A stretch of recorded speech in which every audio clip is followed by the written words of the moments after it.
Hi everyone and welcome back.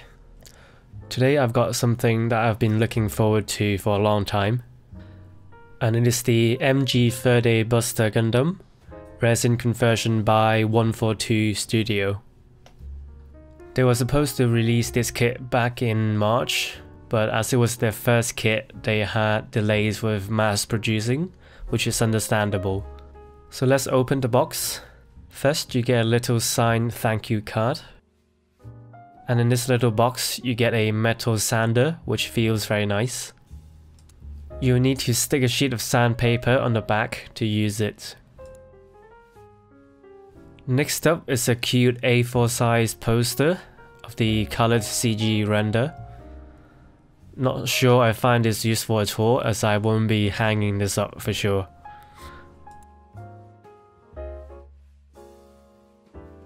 Next, you'll find the manual itself, and I really like how they made it look like a classic Bandai manual, but we'll get into that later.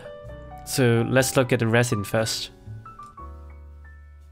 The first thing you will find with the resin is this funny little RX-78-2 head as a gift. It is from one of those infamously janky animations from the original series, and it looks quite cool to be fair. But let's look at the actual parts. At first glance, they look really sharp and clear, and not a whole lot of mismolding. You also get some grey POM parts that are more durable than the yellow resin, as they are used for joints. These are the parts for the weapons, and again they look really nice, and I haven't found any shrinkage and warping too. In total, I think there are about 350 parts, which is quite a lot, but not nearly as complicated as, say, a Yuja kit would be. And the parts are separated by sections in the backs too, which is very nice. So let's look at the manual now. It's quite a thick book, which makes it look very premium. In the first 2 pages are the roster of the people involved in this project, and the various platforms 142 Studio is on. And I'm surprised to see Lab Zero being credited here for providing technical support. Lab Zero is another resin kit manufacturer. The next few pages are just general information and rationale and process of the development. On the left here they showcase the developments that includes spots for pinning. And it's a great thing that they have included this, as this will reduce a bit of working time for the builder. And here you get more info on design concepts and comparing it to the HG version. The 3rd Buster Gundam only exists in HG and SD forms, by the way. And at the bottom right they show they've added a lot of height to the base kit. More CG render shots here. There's quite a lot of reference pictures, which is great for painting.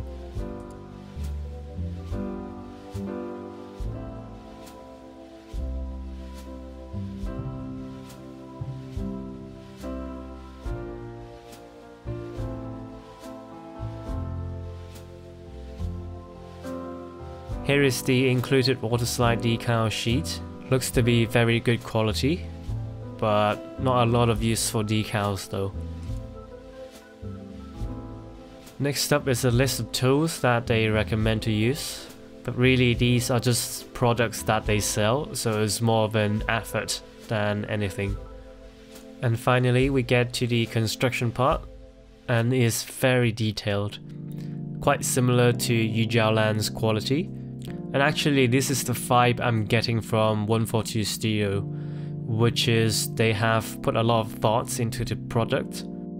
Some resin kits like the Full Armor Mark III that I did has some very lazy instructions. But with this kit, they give you a very detailed exploded view, as well as the assembled view.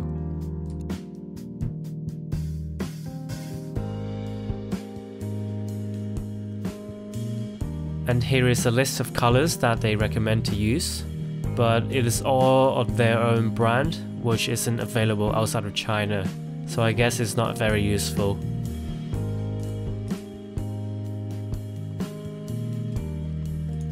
What is very useful is they have color guide for each section of the kit, and at the bottom they show you exactly how many colors are needed to achieve the same look, which is very helpful.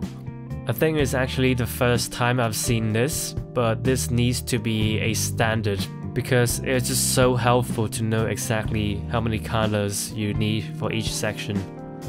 And finally, a decal guide at the back. So this kit being a conversion kit, obviously it needs a base kit. And the obvious candidate is the MG Buster Gundam. So let's get this kit built. Really flying in music. Okay.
Like I mentioned earlier, this kit includes spots for pinning, and it is great for parts that are big and heavy or would take on some weight. Having the spots already there means you just have to drill into them and put a rod in there, and you'll be guaranteed it will connect smoothly. They've also included spots for a lot of the smaller parts as well, which isn't necessary because they only need some glue and it'll be secure. But it's nice to have nonetheless. So here is how the kit looks assembled, and it looks absolutely amazing. The 3rd Buster Gundam is already a beefed up version of the Buster Gundam, and this resin kit is essentially the beefed up version of the beefed up version. The assembly was fairly straightforward and everything fit very nicely. They mainly added extra heights to the legs, and yet the articulation is not limited. And these are the extra weapons. One thing to note is there's no rotation for the weapons on the shoulders. They either point to the front or down.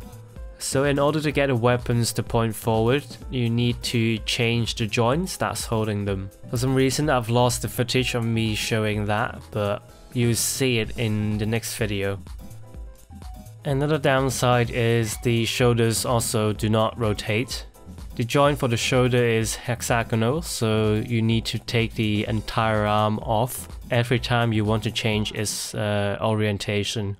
This is all because of the amount of weight the shoulders have to carry, with the heavy weapons dangling on them. And the rifles on the side of the hips do not combine together like they are supposed to, and also there are no blades that come with the kit either.